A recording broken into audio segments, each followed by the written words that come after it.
हाथों में लिस्ट लिए एसपी वैशाली सिंह अपनी बहन तारा की शादी की साड़ी खरीदने अकेले बाजार जा रही थी। उसने प्रिंटेड गुलाबी कुर्ता सेट, पैरों में साधारण जूते, चेहरे पर सादगी, ना कोई बॉडीगार्ड, बस एक आम बहन की तरह बाजार पहुंची। उसे देख आसपास के दुकानदार पहचान भी ना पाए कि कौन आई है। तभी उनकी नजर सीधे उसी पुरानी कपड़ों की दुकान पर गई जहां वह पहले भी कई बार बिना सिक्योरिटी चोरी छिपे आ चुकी थी। एसपी वैशाली धीरे धीरे दुकान में दाखिल हुई।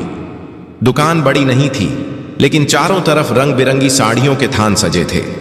काउंटर पर मालिक हिसाब किताब में उलझा था और करीब 20 साल का एक लड़का ग्राहकों को साड़ियां दिखा रहा था। वैशाली को आते देख किसी ने खास ध्यान नहीं दिया। सबको लगा कोई आम सी ग्राहक होगी। वह काउंटर के पास जाकर खड़ी हो गई और लड़के से बोली, भैया, मेरी बहन की शादी है, उसके लिए एक बहुत अच्छी साड़ी चाहिए, कुछ बढ़िया डिजाइन दिखाएं। लड़के ने बेमन से कुछ साड़ियां काउंटर पर फैला दी। वैशाली एक एक साड़ी को उठाकर गौर से देखने लगी। उसे कभी रंग पसंद नहीं आता तो कभी बॉर्डर नहीं। उन्होंने एक साड़ी को देखकर कहा, यह रंग बहुत हल्का है, तारा पर खिलेगा नहीं, इसका बॉर्डर बहुत पतला है, शादी के हिसाब से जचेगा नहीं। फिर वैशाली ने एक और साड़ी को पलट कर कहा, अरे यह तो बहुत ज्यादा छटक है, दुल्हन को थोड़ा सोबर दिखना चाहिए। इसी तरह आधा घंटा कब बीत गया पता ही नहीं चला। दुकान में ग्राहकों की भीड़ बढ़ने लगी थी। लड़के के चेहरे पर अब झुंझलाहट साफ झलक रही थी। उधर नंद किशोर साहू भी अपनी मोटी ऐनक के पीछे से बार बार वैशाली को घूर रहा था। फिर वह थोड़ा रूखेपन से बोला, सब एक से बढ़कर एक पीस हैं मैडम जी, इनमें से ही कोई ले लीजिए। लेकिन वैशाली का दिल मान ही नहीं रहा था। उनके लिए यह सिर्फ एक साड़ी नहीं थी, यह उनकी बहन के लिए उनका प्यार, उनका दुलार था। उन्होंने शांत स्वर में जवाब दिया, मुझे कोई जल्दी नहीं है भाई साहब, मेरी बहन की शादी का मामला है, सबसे अच्छा ही चाहिए। तो नंद किशोर साहू ने धीरे से लड़के को इशारा किया। लड़का बड़बड़ाता हुआ तहखाने की ओर गया और कुछ ही देर में नए बंडल उठाकर ले आया और काउंटर पर रख दिया। अब काउंटर साड़ियों से भर चुका था। वैशाली एक एक साड़ी खुलवा कर देख रही थी और नंद किशोर साहू का पारा चढ़ता जा रहा था। लड़का धीरे से अपने मालिक के कान में फुसफुसाया, आधे घंटे से दिमाग खराब कर रखा है, एक साड़ी तो पसंद आ नहीं रही। वैशाली ने उसकी बात सुन ली। एक पल को उन्हें बुरा लगा। वह चाहे तो 1 मिनट में इस दुकान पर ताला लगवा सकती थी, लेकिन आज वह अपनी पावर का इस्तेमाल नहीं करना चाहती थी। उन्होंने लड़के की बात को अनसुना कर दिया और फिर लगभग 1 घंटे की माथापेची के बाद उनकी नजर उस पर पड़ी। एक गहरे मरून रंग की साड़ी जिस पर सोने के धागों से चौड़ा बॉर्डर बना था और पूरी साड़ी पर महीन कढ़ाई का काम था। वह साड़ी जैसे तारा के लिए ही बनी थी। वैशाली के चेहरे पर आखिरकार एक संतुष्टि की मुस्कान आ गई और उन्होंने साड़ी हाथ में लेते हुए कहा, हाँ बस यही चाहिए, इसे पैक कर दो। नंद किशोर साहू ने राहत की सांस ली, जैसे कोई बड़ी मुसीबत टल गई हो। लड़के ने जल्दी जल्दी साड़ी को तह करके एक चमकीले पैकेट में डाल दिया। वैशाली ने पर्स से पैसे निकाल कर दी और पैकेट हाथ में ले लिया। उसके मन में एक खुशी थी, एक सुकून था कि उन्होंने अपनी बहन के लिए सबसे अच्छी चीज चुन ली है। वह दुकान से बाहर निकलने के लिए मुड़ी ही थी कि उनकी नजर पैकेट के एक कोने से झांकते एक धागे पर पड़ी जो कुछ गड़बड़ थी। वह रुकी, पैकेट को खोला और साड़ी को दोबारा बाहर निकाला। उनके दिल की धड़कन बढ़ गई। साड़ी के बॉर्डर पर एक जगह से धागा टूटा हुआ था और उधड़ कर लटक रहा था। उन्होंने हल्के से उसे खींचा तो कढ़ाई की पूरी सिलाई खुलने लगी। यह एक डिफेक्टिव पीस था। वैशाली का चेहरा उतर गया। वह वापस काउंटर पर गई। उन्होंने नंद किशोर साहू को दिखाते हुए कहा, भैया ये देखिए, इसमें तो धागा टूटा हुआ है, यह तो पूरी उधड़ जाएगी। नंद किशोर साहू ने एक नजर साड़ी पर डाली और फिर बड़ी लापरवाही से बोला, अरे मैडम, इतना छोटा मोटा तो चलता है, आप ले जाइए, दर्जी से ठीक करवा लेना, कुछ नहीं होगा। वैशाली का गुस्सा अब बढ़ने लगा था। उनकी आवाज थोड़ी सख्त हो गई। वह नंद किशोर साहू को बोली, चलता कैसे है, मैं इतने पैसे दे रही हूं, कोई फोकट में तो नहीं ले रही, मुझे ठीक साड़ी चाहिए। नंद किशोर साहू भी भड़क गया और कड़क आवाज में बोला, देखिए मैडम, अब बार बार तो नहीं बदल सकते, आपने खुद देखकर पसंद की है, अब इसमें हमारी क्या गलती? काउंटर के पीछे खड़ा लड़का भी हंसते हुए बोला, अरे मैडम, आपने तो सब कुछ जांच परख कर ही लिया था ना, अब नाटक क्यों कर रही हो? यह सुनते ही वैशाली के आत्मसम्मान को ठेस लग गई। वह एक अफसर थी, लेकिन उससे पहले एक ग्राहक थी और एक ग्राहक के साथ ऐसा बर्ताव उन्हें बर्दाश्त नहीं था। उन्होंने दृढ़ता से कहा, सही साड़ी दो वरना मेरे पैसे वापस करो। नंदकिशोर साहू ने आंखें तरेर लीं और बोला, पैसे वैसे वापस नहीं होंगे, ज्यादा ड्रामा मत करो यहां पर। अब तक दुकान में खड़े बाकी ग्राहक भी तमाशा देखने लगे थे। कानाफूसी शुरू हो गई थी। दुकान के अंदर का माहौल गर्म हो चुका था। वैशाली ने आवाज ऊंची करके बोला, दुकानदारी ऐसे नहीं चलती है, मैंने पूरा पैसा दिया है, या तो सही कपड़े दो या पैसे वापस करो। नंदकिशोर साहू ने चिल्लाते हुए बोला, क्यों, बहुत बड़ी अफसर समझती हो क्या खुद को? तुम्हारे जैसे लोग रोज आते हैं, चलो भागो यहां से। यह सुनते ही वैशाली ने गुस्से में साड़ी का पैकेट काउंटर पर पटक दिया। भीड़ अब और बढ़ गई थी। लड़के ने पीछे से एक और तीर छोड़ा। अब शुरू हो गया इनका ड्रामा। वैशाली ने उसे घूर कर देखा। उनकी आंखों में वह सख्ती थी जो बड़े बड़े अपराधियों को भी चुप करा देती थी, लेकिन यहां कोई उन्हें पहचानने वाला नहीं था। नंदकिशोर साहू ने गुस्से में अपनी जेब से मोबाइल निकाला और चिल्लाते हुए बोला, ज्यादा हंगामा मत करो वरना मैं अभी पुलिस को फोन करता हूं, वह बताएगी तुम्हें कि धौंस कैसे जमाते हैं। वैशाली के चेहरे पर एक व्यंग्यात्मक मुस्कान आई। हां, कर लो, बुला लो पुलिस को, हम भी तो देखें तुम्हारी पुलिस क्या करती है। नंदकिशोर साहू को लगा कि वह डर नहीं रही है। उसने तुरंत थाने का नंबर मिलाया और स्पीकर पर डाल दिया। हेलो थानेदार साहब, नंदकिशोर साड़ी भंडार से बोल रहा हूं। यहां एक औरत बिना वजह झगड़ा कर रही है, दुकान में हंगामा मचा रखा है, जल्दी किसी को भेजिए। फोन करते ही भीड़ में फुसफुसाहट और तेज हो गई। अरे, इसने तो पुलिस ही बुला ली। वैशाली ने कुछ नहीं कहा। उन्होंने पास पड़ी एक पुरानी लोहे की कुर्सी उठाई और दुकान के गेट पर जाकर बैठ गई। उन्होंने आसमान की तरफ देखा और एक पल के लिए उन्हें तारा का चेहरा याद आया, उसकी शादी का सपना याद आया। लेकिन अब यह सिर्फ एक साड़ी की बात नहीं थी, यह उनके आत्मसम्मान की लड़ाई बन चुकी थी। वह पीछे नहीं हट सकती थी। वह उस कुर्सी पर शांति से बैठी थी, जैसे किसी तूफान के आने का इंतजार कर रही हो। मन में एक भरोसा था। उन्होंने खुद से कहा, कोई बात नहीं, पुलिस आएगी, मुझे पहचान लेगी और यह सारा तमाशा 1 मिनट में खत्म हो जाएगा। आखिर वह इसी जिले की एसपी वैशाली थी। हर थानेदार, हर दरोगा उन्हें पहचानता था। पूरा पुलिस डिपार्टमेंट उन्हें सलाम करता था। लेकिन शायद किस्मत को आज उनकी परीक्षा लेनी थी। 10 मिनट बाद पुलिस की एक पुरानी जीप धूल उड़ाती हुई दुकान के सामने आकर रुकी। जीप से एक दरोगा महेंद्र चौधरी और 2 सिपाही नीचे उतरे। दरोगा महेंद्र चौधरी की तोंद बाहर निकली हुई थी और चेहरे पर एक अजीब सी अकड़ थी। भीड़ उन्हें देखकर किनारे हो गई। नंदकिशोर साहू दौड़कर दरोगा महेंद्र चौधरी के पास गया। उसने वैशाली की तरफ इशारा करते हुए कहा, साहब, यही है वह औरत, बिना बात के झगड़ा कर रही है, हमारी दुकान का माहौल खराब कर रही है।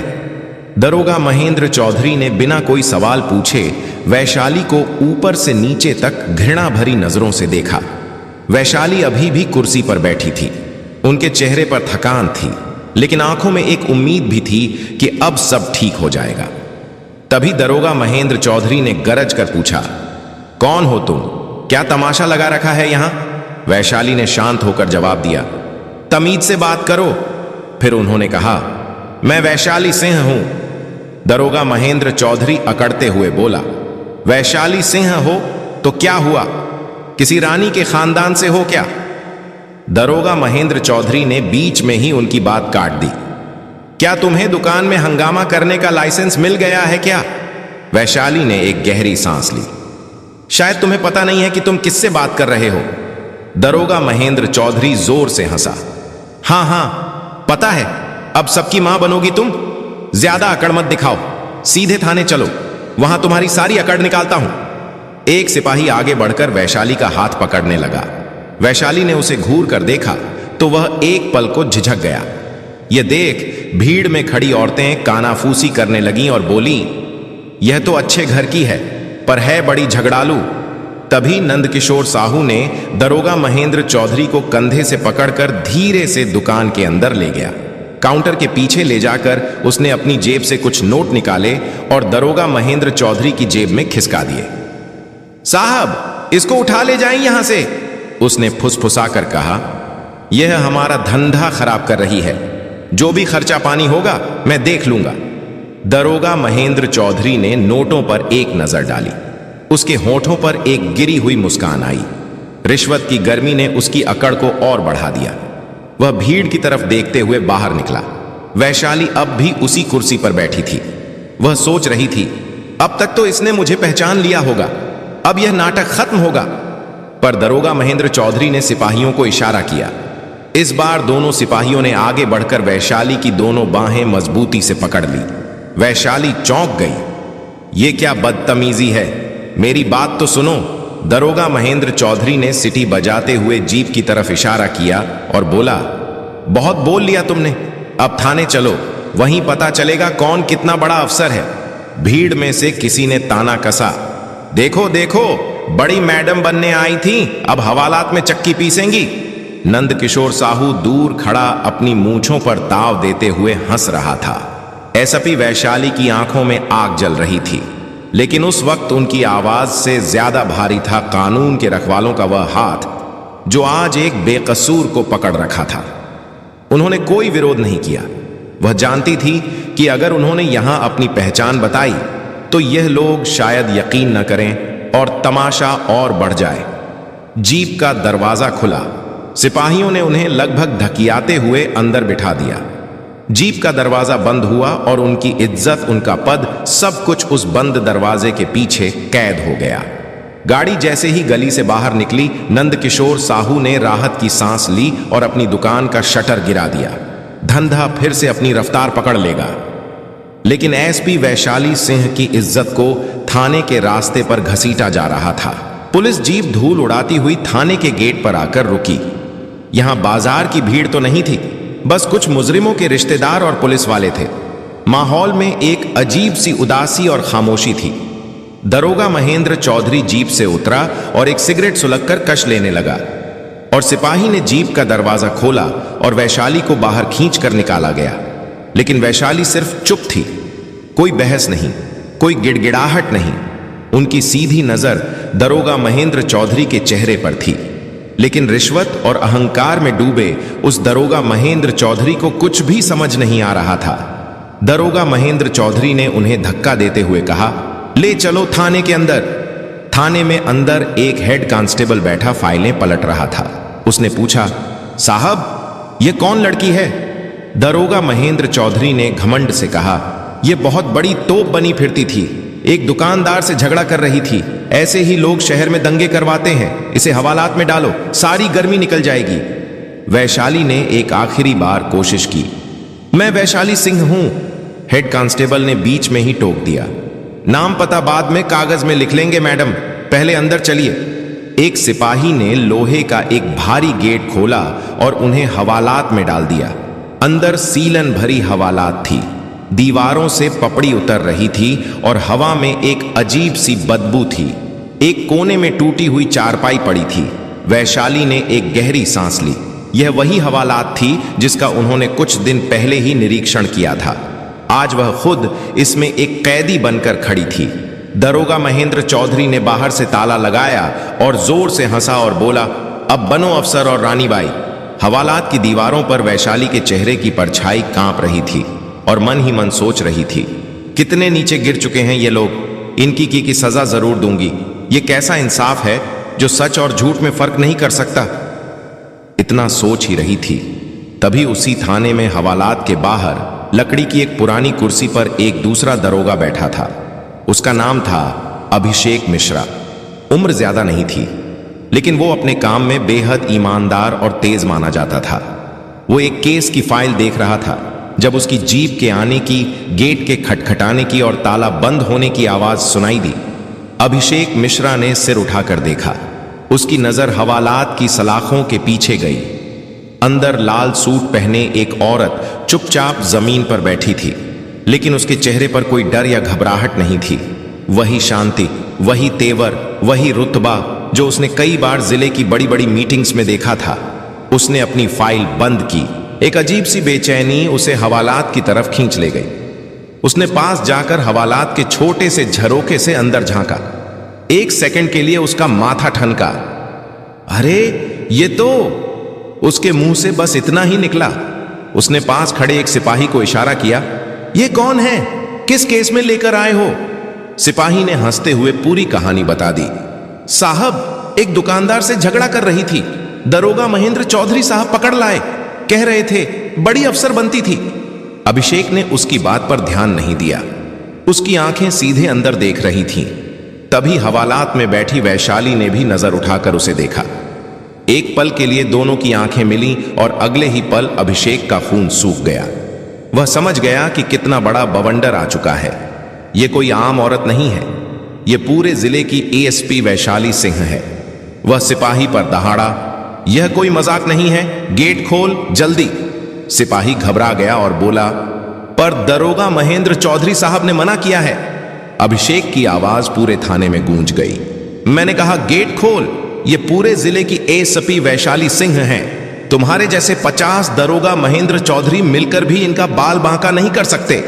यह सुनते ही सिपाही के हाथ पैर कांपने लगे। उसने कांपते हाथों से चाबी निकाली और ताले में लगाई। ताला खुला। गुंडा हटा। अभिषेक ने सलाखों के उस पार खड़ी एसपी वैशाली सिंह को पूरी ताकत से सैल्यूट ठोका। उसकी आवाज में शर्मिंदगी और सम्मान दोनों थे। मैडम, माफ कीजिएगा, हमसे बहुत बड़ी गलती हो गई। मैं अभी इस गलती की भरपाई करता हूं। हवालात की वही दीवारें जो कुछ देर पहले वैशाली की पहचान को मिटा रही थी, अब सच को पूरी इज्जत से बाहर आते हुए देख रही थी। हवालात का ताला खुलते ही एसपी वैशाली सिंह बाहर आई। उनका चेहरा शांत था, लेकिन उनकी आंखों में एक तूफान छिपा था। अभिषेक ने उन दोनों सिपाहियों और हेड कांस्टेबल को जमकर फटकार लगाई। कुछ ही मिनटों में यह खबर थाने से बाहर जैसे ही पहुंची कि हवालात में बंद औरत कोई आम महिला नहीं, बल्कि पूरे जिले की एसपी वैशाली सिंह है। दरोगा महेंद्र चौधरी के होश उड़ गए। उसका चेहरा पीला पड़ गया। माथे पर पसीने की बूंदें छलक आई। अभी तक वह अपनी बहादुरी और अकड़ दिखा रहा था, लेकिन अब उसकी टांगें कांप रही थीं। वह बेतहाशा थाने की ओर भागा। सीढ़ियां चढ़ते हुए उसके पैर फिसल रहे थे। सांसें तेज हो गई थीं। कमरे का दरवाजा खोला तो सामने वही दृश्य था। हवालात खुल चुकी थी। एएसपी वैशाली सलाखों से बाहर आ चुकी थी। चारों तरफ पुलिस वाले खामोश खड़े थे, जैसे किसी अपराध पर गवाह हो। दरोगा महेंद्र चौधरी ने जैसे ही वैशाली को देखा, उसकी आंखों में खौफ उतर आया। वह दौड़कर उनके पैरों में गिर पड़ा। माफ कर दीजिए मैडम, मुझसे बहुत बड़ी गलती हो गई। मैं आपको पहचान नहीं पाया। आप चाहे तो जो सजा दें मैं झेल लूंगा, बस मुझ पर दया कर दीजिए। उसकी आवाज कांप रही थी, हाथ जोड़कर गिड़गिड़ा रहा था। पूरे थाने में सिर्फ उसकी खून हारती हुई आवाज गूंज रही थी। लेकिन वैशाली का चेहरा शांत था। उनकी आंखों में गुस्सा नहीं, बल्कि एक ठंडी शक्ति थी। वह शक्ति जो अपराधी को पिघला दे। उन्होंने धीरे से कदम पीछे हटाए, उसकी ओर देखा और कड़क आवाज में कहा, तू सोच रहा है कि गिड़गिड़ाने से तेरी गलती माफ हो जाएगी? याद रख, यह कुर्सी कोई सौदा नहीं है जो रिश्वत और डर से बच जाए। यह जिम्मेदारी है, और तूने उस जिम्मेदारी को पैसों और झूठे अहंकार के नीचे कुचल डाला। दरोगा महेंद्र चौधरी रोते हुए बोला, मैडम रहम कर दीजिए, घर वाले बच्चे सब भूखे मर जाएंगे। मैं अपनी पत्नी की कसम खाता हूं, अब कभी ऐसी गलती नहीं होगी। वैशाली ने उसकी बात बीच में ही रोक दी। उनकी आवाज पूरे थाने में गड़गड़ाहट की तरह गूंजी।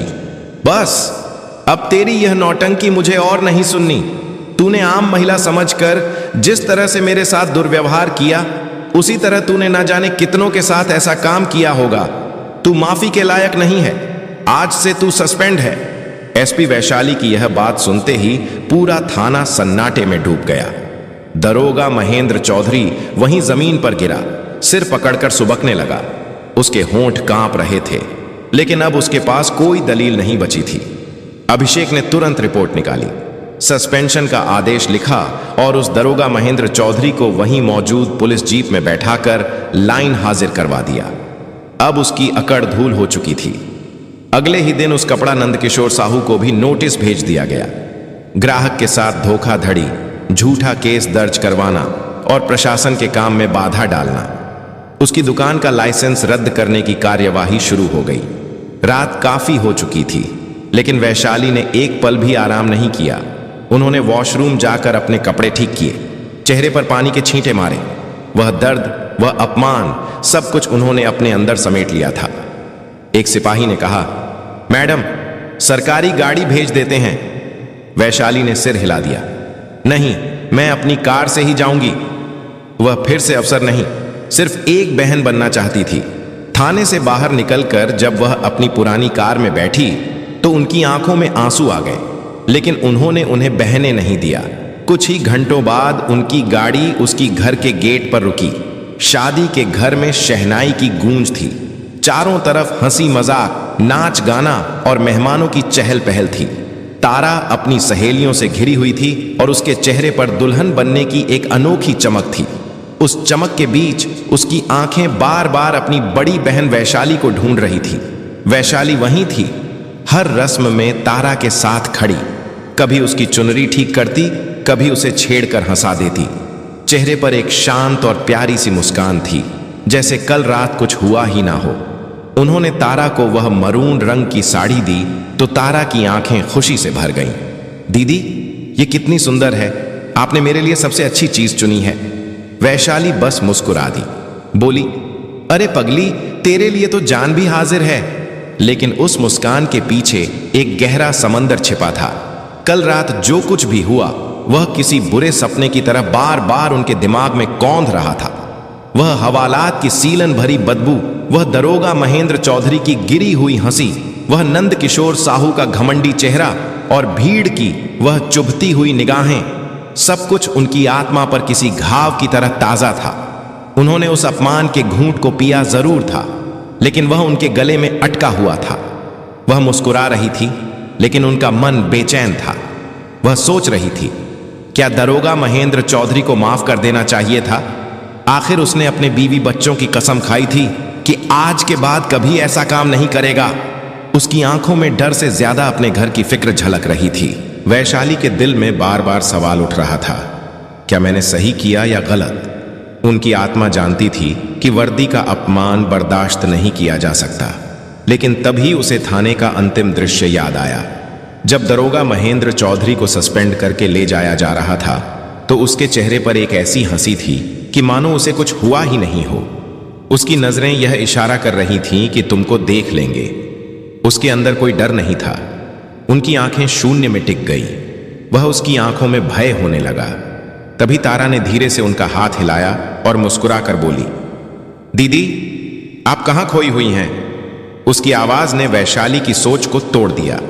वैशाली चौंक कर हकीकत में लौटी। कहीं नहीं तारू, बस देख रही हूं, मेरी गुलियां आज कितनी सुंदर लग रही है। उन्होंने बड़ी सफाई से बात को टाल दिया। वह अपनी बहन की जिंदगी के सबसे बड़े दिन में किसी भी तरह की कड़वाहट नहीं चाहती थी। दीदी, कल आप इतनी देर से क्यों आई? और मां बता रही थी कि आपका फोन भी नहीं लग रहा था। सब ठीक तो है ना? तारा की आंखों में चिंता साफ झलक रही थी। वैशाली ने एक गहरा सांस लिया। वह अपनी छोटी बहन से झूठ नहीं बोलना चाहती थी, लेकिन सच बताने का यह सही वक्त नहीं था। हां, सब ठीक है, बस एक जरूरी ऑफिशियल काम में फंसी थी। लेकिन देख, मैंने अपना वादा पूरा किया, तेरी साड़ी ले आई। रात को जब सब लोग संगीत और नाच गाने में डूबे थे, वैशाली अकेले छत पर चली गई। ठंडी हवा के बीच उसने अभिषेक को फोन किया और बोला, मुझे दरोगा महेंद्र चौधरी और दुकानदार नंद किशोर साहू की पूरी जानकारी चाहिए। अभिषेक ने भरोसा दिलाया, सुबह तक रिपोर्ट दे दूंगा। अगले दिन हल्दी की रस्म के बीच फोन आया। अभिषेक ने बताया, नंद किशोर साहू के कई धोखाधड़ी के केस दबाए गए हैं और दरोगा महेंद्र चौधरी एमएलए रघुवीर तिवारी का खास आदमी है। अवैध शराब, जमीन कब्जा, वसूली सब उसी के लिए करता है। वैशाली ने सब जोड़ लिया, तो नंद किशोर साहू भी उसी के नेटवर्क का हिस्सा है। शाम होते ही बारात की खुशी पर अचानक साया छा गया। एक जीप से कुछ गुंडे कूदे और पंडाल के बाहर खौफ का तूफान उतर आया।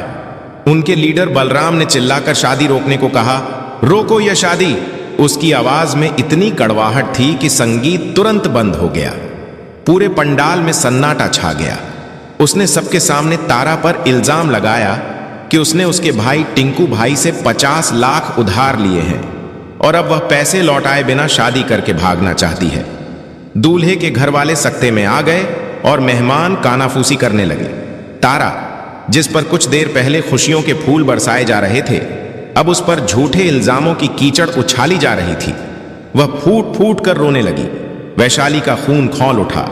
वह जानती थी कि यह रघुवीर तिवारी की घटिया चाल है, उन्हें और उनके परिवार को बदनाम करने का तरीका। वह एक शेरनी की तरह आगे बढ़ी। उसकी आंखों में ना कोई डर था, ना कोई घबराहट, बस एक सर्द गुस्सा था। क्या सबूत है तुम्हारे पास? उसकी आवाज शांत लेकिन इतनी पैनी थी कि बलराम भी एक पल को ठिठक गया। बलराम ने कुछ नकली स्टैंप पेपर हवा में लहराए। वैशाली ने एक नजर में ही पहचान लिया कि वह जाली हैं। अच्छा, तो अपने टिंकू भाई का नंबर दो, मैं अभी उससे बात करती हूं। यह सुनकर गुंडे घबरा गए। वह तो शहर से बाहर है। तो फिर यह कचरे के टुकड़े मुझे मत दिखाओ। वैशाली ने कागज छीनकर उसके मुंह पर फेंक दिए।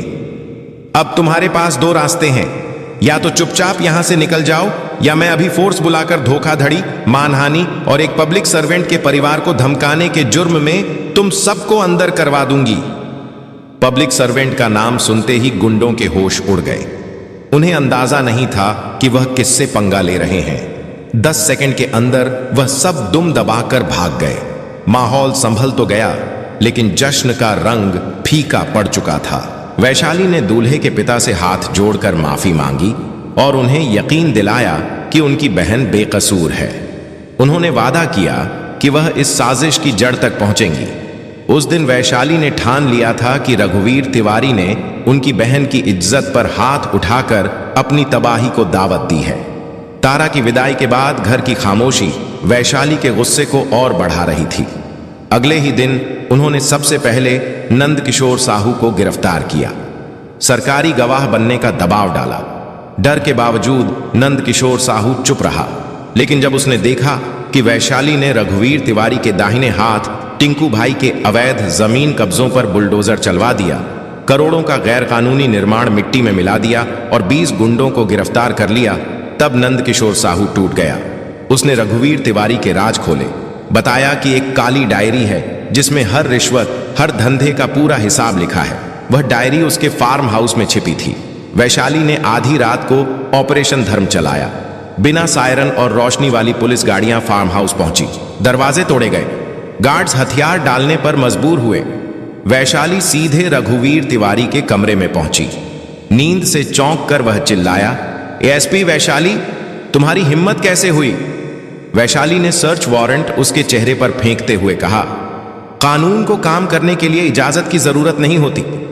फार्म हाउस की तलाशी में करोड़ों की नकदी और वह काली डायरी बरामद हुई।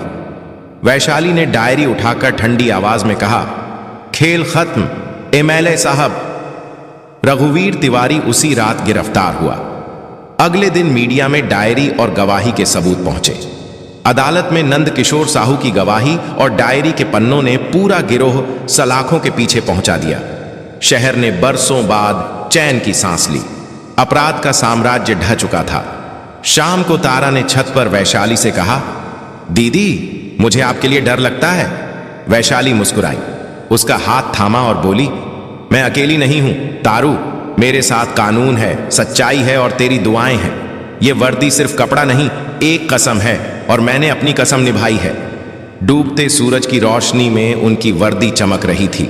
ये वर्दी अब सिर्फ वर्दी नहीं, बल्कि इंसाफ और इज्जत की जीत की पहचान बन चुकी थी। तो दोस्तों, यह कहानी केवल मनोरंजन और शिक्षा के उद्देश्य से बनाई गई है। इसमें दिखाए गए सभी पात्र, घटनाएं और संवाद काल्पनिक हैं। किसी भी वास्तविक व्यक्ति, संस्था या घटना से इनका कोई संबंध नहीं है। कृपया इसे केवल कहानी के रूप में देखें और इसका आनंद लें। हम किसी की भावनाओं को ठेस पहुंचाना नहीं चाहते हैं। अगर आपको यह कहानी पसंद आई हो तो इसे लाइक करें और ज्यादा से ज्यादा लोगों तक शेयर करें। कमेंट करके बताएं कि आपको सावित्री का कौन सा कदम सबसे अच्छा लगा और हमारे चैनल को सब्सक्राइब करना ना भूलें, क्योंकि हम आपके लिए ऐसी ही प्रेरणादायक कहानियां लाते रहेंगे। धन्यवाद।